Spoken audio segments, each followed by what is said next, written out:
ప్రభుత్వ ఆసుపత్రుల ఆధునీకరణలో భాగంగా నా మొదటి క్వశ్చన్ అధ్యక్ష, ప్రతి నియోజకవర్గానికి 100 పడకల 100 బెడ్ హాస్పిటల్ పెడతామని చెప్పి గౌరవ మంత్రి గారు నిన్న శాసనసభలో చెప్పారు అధ్యక్ష.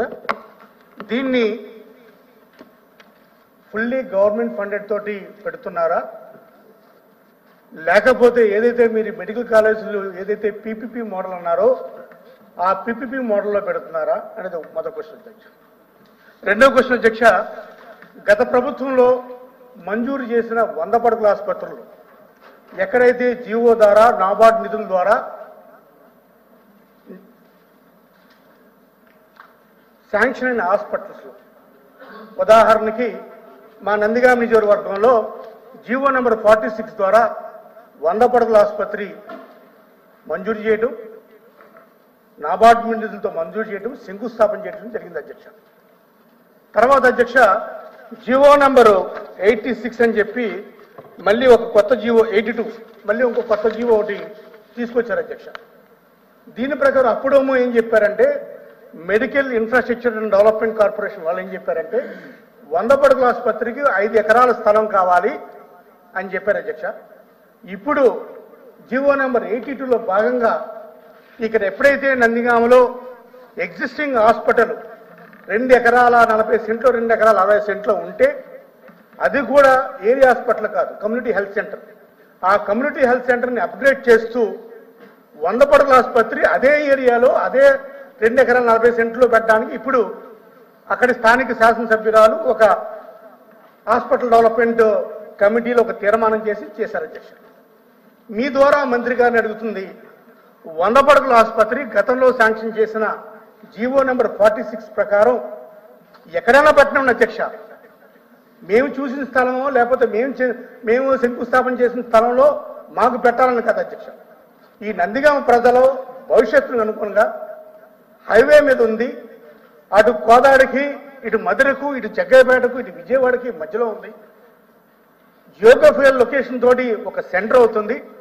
హాస్పిటల్ తీసుకొచ్చి మళ్ళీ ఇప్పుడు ఏదైతే ఎగ్జిస్టింగ్ హాస్పిటల్ ఉందో ఆ లోపలికి ఊళ్ళోకి పెట్టడం వల్ల ఒకటి స్థలం సరిపోదు, 2 ఆ హైవే మీద పెట్టడం వల్ల దాని పరిసర గ్రామాలంతా కూడా లోపల రావడానికి వీలు లేకుండా ఉంది అధ్యక్ష. మీ ద్వారా గౌరవ మంత్రి గారిని, అదేవిధంగా కృష్ణబాబు గారు అక్కడ ఇక్కడే ఉన్నారు కాబట్టి నేను మీ ద్వారా అభ్యర్థిస్తాను అధ్యక్ష, దయచేసి పంతానికో పట్టింపులకో పోకుండా నందిగామ ప్రాంత అభివృద్ధి కోసం వాళ్ళ భవిష్యత్తుని ఈ పార్టీలు ఉండొచ్చు అధ్యక్ష, ఈ పార్టీ కాకపోతే రేపు ఉండొచ్చు, నేను ఎమ్మెల్యే కావచ్చు, ఎమ్మెల్యే కాకపోవచ్చు, మేము ఉండకపోవచ్చు, కానీ మనం చేసే పని ఏదైనా సరే మీరు ఏ పేరన్నా పెట్టుకోండి, ఎక్కడన్నా పెట్టండి, 5 ఎకరాల స్థలంలో 100 పడకల ఆసుపత్రి పెట్టండి. భవిష్యత్తులో నందిగామలో కూడా ఒక మెడికల్ కళాశాల రావాలి, తద్వారా నందిగామ అభివృద్ధి చెందాలని చెప్పి మీ ద్వారా మంత్రి గారిని అదేవిధంగా అందరినీ కూడా ప్రభుత్వాన్ని కూడా సవినయంగా మనవి చేసుకుంటున్నాను అధ్యక్ష. థ్యాంక్ యూ అధ్యక్ష. ఏరియా హాస్పిటల్కి అప్గ్రేడ్ అయిన 50 పడకల నుంచి 100 పడకలకు అప్గ్రేడ్ అయింది అధ్యక్ష. అయితే దాని తర్వాత అక్కడ ఒక 5 ఎకరాలు స్థలం బయట కూడా కొనడం జరిగింది. అయితే స్థానికంగా తర్వాత ఆ స్థలం కొనడంలో 2.5 కోట్లు ఖర్చు పెట్టారు, దాంట్లో అవినీతి జరిగిందనే ఒక ఆరోపణలు వచ్చాయి. తద్వారా అది కాకుండా ఇప్పుడు ప్రస్తుతం ఉంటున్న ఊరికి మధ్యలో ఉంటుంది, ప్రజలకు సౌకర్యంగా ఉంటుంది, రవాణా బయటకు వెళ్లాల్సిన అవసరం లేదనే ఉద్దేశంతో వాళ్ళు అక్కడ ప్రతిపాదన ఇవ్వడం జరిగింది. అక్కడనే పూర్తి చేయాలనే ఉద్దేశంతో 2.5 ఎకరాలు ఆ ఏరియా హాస్పిటల్ సరిపోతుంది అధ్యక్ష. ఇబ్బంది లేదు, ఎందుకంటే నా నియోజకవర్గం ధర్మవరంలో కూడా 2.5 ఎకరాల్లోనే ఏరియా హాస్పిటల్ ఉంది. అయినప్పుడు కూడా గౌరవ సభ్యుల సూచనల దృష్టిలో దీంట్లో పెట్టుకుంటాం. మెడికల్ కళాశాల అనేది ఇవాళ నందిగామకి సాధ్యం కాదు అధ్యక్ష, ఎందుకంటే మెడికల్ కళాశాలలు ఇప్పుడే మన రాష్ట్రంలో మనం ఇబ్బందులు చూస్తున్నాం. ఎందుకంటే మౌలిక సదుపాయాల కల్పన ఒకటైతే, తర్వాత రికరింగ్ ఎక్స్పెండిచర్ ఒకటైతే, ప్రధానంగా ఫ్యాకల్టీ సమస్య చాలా పెద్ద సమస్య అవుతుంది అధ్యక్ష. ఫ్యాకల్టీ వచ్చే పరిస్థితులు కనిపించట్లేదు. ఎటువంటి ఇన్సెంటివ్స్ వచ్చినప్పటికి కూడా ఈ గ్రామీణ ప్రాంతాలకు వెళ్లే పరిస్థితి, ఎందుకంటే చాలా గ్రామాలు మన మదనపల్లి లేదా ఆదోని లేదా మార్కాపురం చివరికి పులివెందులు కూడా మనం 50% దాకా ఫ్యాకల్టీ డెఫిషియన్సీ ఉందంటే దాన్ని బట్టి మనం తీవ్రత అర్థం చేసుకోవాల్సి ఉంది. కాబట్టి కొత్తగా ప్రభుత్వ రంగంలో కొత్తగా మెడికల్ కళాశాలలు వచ్చే అవకాశం లేదు. డాక్టర్ సిపాయి సుబ్రహ్మణ్యం గారు మరొకసారి వారు సిహెచ్ఓల గురించి అడిగారు. గతంలో కూడా ఇదే ప్రతిపాదన గత ప్రభుత్వంలో పెట్టిన ప్రతిపాదనే అధ్యక్ష. కమ్యూనిటీ హెల్త్ ఆఫీసర్లని 20,000 జీతం లేదా గ్రామాల్లో ఉండేటటువంటి 15,000 ఇన్సెంటివ్ ఇస్తామని, దాని ఆధారంగానే గతంలో కానీ ఇప్పుడు కానీ అదే కొనసాగుతూ ఉంది. తర్వాత డ్రగ్స్ విషయం చెప్పారు. డ్రగ్స్ విషయం కాస్త మొదట్లో ఇబ్బందులు ఉన్న మాట వాస్తవం. డ్రగ్స్ సప్లయర్కి 1000 కోట్ల దాకా అప్పులున్న నేపథ్యంలో కాస్త డ్రగ్స్ సప్లై ఆగింది. అయితే తర్వాత వాటిని చెల్లింపులు చేస్తూ వచ్చాం. 700 కోట్ల పైగా చెల్లించాం. ఇప్పుడు ఎటువంటి అంతరాయం లేకుండా డ్రగ్స్ సప్లై పైనుంచి కింద దాకా చైన్ నడుస్తూ ఉంది అధ్యక్ష. ధన్యవాదాలు. ప్లీజ్ ఇంకో క్లోజ్ చేయండి, ఇంకో వద్దు. ఒకటి మంత్రి గారు చెప్తుంది ఏంటంటే భూమి విషయంలో అవినీతి జరిగిందని చెప్తున్నారు అధ్యక్ష. ఫస్ట్ థింగ్ ఏంటంటే ఆ భూమికి సంబంధించిన 2.5 కోట్ల రూపాయలు ఇంతవరకు కూడా ప్రభుత్వం నుంచి శాంక్షన్ అయింది తప్ప ఇది కూడా రిజిస్ట్రేషన్ అవ్వలేదు అధ్యక్ష. పేమెంట్ అవ్వాలా? రెండోది అధ్యక్ష మంత్రి గారు చెప్తున్నారు నందిగామ ఏరియా హాస్పిటల్ అన్నారు. అది ఏరియా హాస్పిటల్ కాదు అధ్యక్ష, కమ్యూనిటీ హెల్త్ సెంటర్ అధ్యక్ష. ఏరియా హాస్పిటల్ వేరే అధ్యక్ష, కమ్యూనిటీ హెల్త్ సెంటర్ వేరే అధ్యక్ష. నేను ఇంకో విషయం మంత్రి గారు అడుగుతాను అధ్యక్ష. ఒక పక్కన నందిగామ తీసిస్తే నేను నందిగామ మెడికల్ కాలేజ్ ఇప్పుడు అడగట్లేదు అధ్యక్ష. భవిష్యత్తులో నందిగామ మెడికల్ కాలేజ్ ఇప్పుడు నేను ఏర్పాటు చేసుకోవాలంటే స్థలం ఎక్కువ ఉండాలి కాబట్టి, ఎలాగో మనకి జీవో ఇచ్చారు కాబట్టి, నాబార్డ్ నిధులు ఇచ్చారు కాబట్టి, డబ్బులు ఉన్నాయి కాబట్టి, ల్యాండ్కి అలాట్ చేశారు కాబట్టి ఆ డబ్బులతోటి మీ మీ మీ స్వయాసాలతోటి మీరు కొనండి అని చెప్తాను. ప్రభుత్వం మీరులో ఉన్నారు కాబట్టి మీరు చెప్పండి అన్నారు. ఒకటి అధ్యక్ష. రెండోది అధ్యక్ష పీపీపీ అని చెప్తున్నారు అధ్యక్ష. ఏది మన ఏదైతే 100 బెడ్ హాస్పిటల్లో అధ్యక్ష ఈ బడ్జెట్లో ఈ ప్రభుత్వం ప్రవేశపెట్టిన బడ్జెట్లో వీళ్ళ హెల్త్ ఎక్స్పెండిచర్ చూస్తే అధ్యక్ష కేవలం 6% అధ్యక్ష. నేషనల్ హెల్త్ పాలసీ ప్రకారం 8% మనం నిధులు కేటాయించాలి అధ్యక్ష. కానీ ఈ బడ్జెట్లో మీరు కేటాయించింది కేవలం 6% అధ్యక్ష.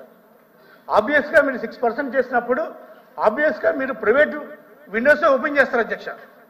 మనం హెల్త్ సెక్టర్కి ఎడ్యుకేషన్ సెక్టర్ను కూడా మనం ప్రైవేటు ప్లేయర్స్ని ఇన్వైట్ చేస్తే ఇంకా సామాన్యుడు ఎలా వెళ్తాడు అధ్యక్ష? ఇప్పుడు మీకు హెల్త్ సెక్టర్లో మీరు పీపీపీ మోడల్ వెళ్తే సామాన్యుడు హెల్త్ కోసం వెళ్ళేటప్పుడు వాడు ఏం చేయాలి అధ్యక్ష?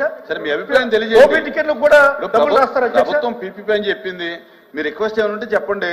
నా రిక్వెస్ట్ అదే అధ్యక్ష, ఏదైతే ఆ ప్రపోజల్ చేస్తలేదని గవర్నమెంట్ ఇష్టం, దాన్ని విరమించడానికి చెప్తాను అధ్యక్ష. థ్యాంక్ యూ అధ్యక్ష. ప్లీజ్. వాళ్ళే మంజూరు చేయించానని చెప్తున్నారు. అది 30 పడకల కమ్యూనిటీ హెల్త్ సెంటర్ గా ఉంది అధ్యక్ష. అప్గ్రేడ్ అయిన తర్వాత 100 పడకలు అయితే దాన్ని ఏరియా హాస్పిటల్ అంటారు అధ్యక్ష. 30 పడకల సిఎస్సి నుంచి 100 పడకల ఏరియా హాస్పిటల్ గా అయింది. దానికి 19 కోట్లు ఖర్చు కూడా పెట్టాల్సి ఉంది అధ్యక్ష. సో అది ఆయనే అంటున్నారు అది స్థలం కూడా తీసుకుందామని, కానీ పేమెంట్ చేయలేదన్నారు. అంటే దాని ఉద్దేశం కూడా అర్థం చేసుకోవాలి అధ్యక్ష. అంటే పూర్తి చేయాలని ఉద్దేశం ఉండిందో లేదో తెలియదు. ఇప్పుడు చిత్తశుద్ధితో వాటిని పూర్తి చేస్తాం అధ్యక్ష. లోకల్ ప్రజల మనోభావాలను దృష్టిలో పెట్టుకుని వాళ్ళకి ఏదైతే సౌకర్యంగా ఉంటుందో, పట్టణంలో ఉంటే సౌకర్యంగా ఉంటుందో, బయట ఉంటే సౌకర్యంగా ఉంటుందో ఒకసారి చూసుకున్న తర్వాత దాన్ని బట్టి నిర్ణయం తీసుకోవడం జరుగుతుంది. అయితే అధ్యక్ష గౌరవ సభ్యులు చెప్పారు రాష్ట్రంలో పరిస్థితులు జిఎస్డిపిలో 6% ఉండాలి. వరల్డ్ హెల్త్ ఆర్గనైజేషన్ ప్రకారం బడ్జెట్లో 6% పెట్టాం. గత రకంగా చూస్తే 2023-24తో పోలిస్తే అధ్యక్ష 25-26 ఆర్థిక సంవత్సరానికి 25% ఎక్కువ నిధుల్ని మా ఎన్డీఏ కూటమి ప్రభుత్వం కేటాయించింది అధ్యక్ష. ఒక సంవత్సరంలోనే 29% నిధులు మొత్తం 5 ఏళ్లలో కలిసి అధ్యక్ష 55,484 కోట్లు మాత్రమే బడ్జెట్లో ఆరోగ్య రంగంలో బడ్జెట్ కేటాయింపులు జరిగాయి. మూలధన వ్యయం అయితే 5 సంవత్సరాల్లో 3,519 కోట్ల అధ్యక్ష. మేము ఈ ఒక్క ఆర్థిక సంవత్సరంలోనే 2025-26 ఆర్థిక సంవత్సరంలోనే 2,705 కోట్ల రూపాయలని మూలధన వ్యయం మీద వెచ్చిస్తున్నాం. దాన్ని బట్టి ఎంత తేడా ఉందో అర్థం చేసుకోవాలి. ఎవరికి చిత్తశుద్ధి ఉందో ఎవరికి పై మాటలు చెప్తూ ప్రకటనలకి పరిమితమయ్యారనే విషయాన్ని అర్థం చేసుకోవాలి అధ్యక్ష. ధన్యవాదాలు. Please. Question number 13862 minister for endowments.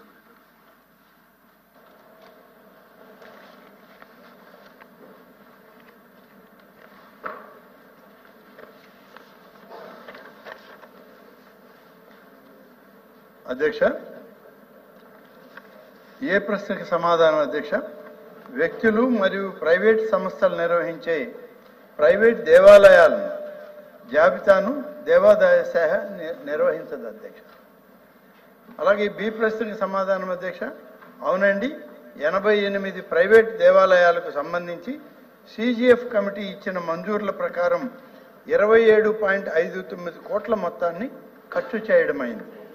C ప్రశ్నకి సమాధానం లేదండి. రామ్ గోపాల్ రెడ్డి గారు. దేవాదాయ శాఖ నుంచి సర్వశ్రేయ నిధి ద్వారా దేవాలయాల పునరుద్ధరణకు కానీ కొత్త దేవాలయాల నిర్మాణానికి కానీ నిధులు కేటాయించడం జరుగుతుంది అధ్యక్ష.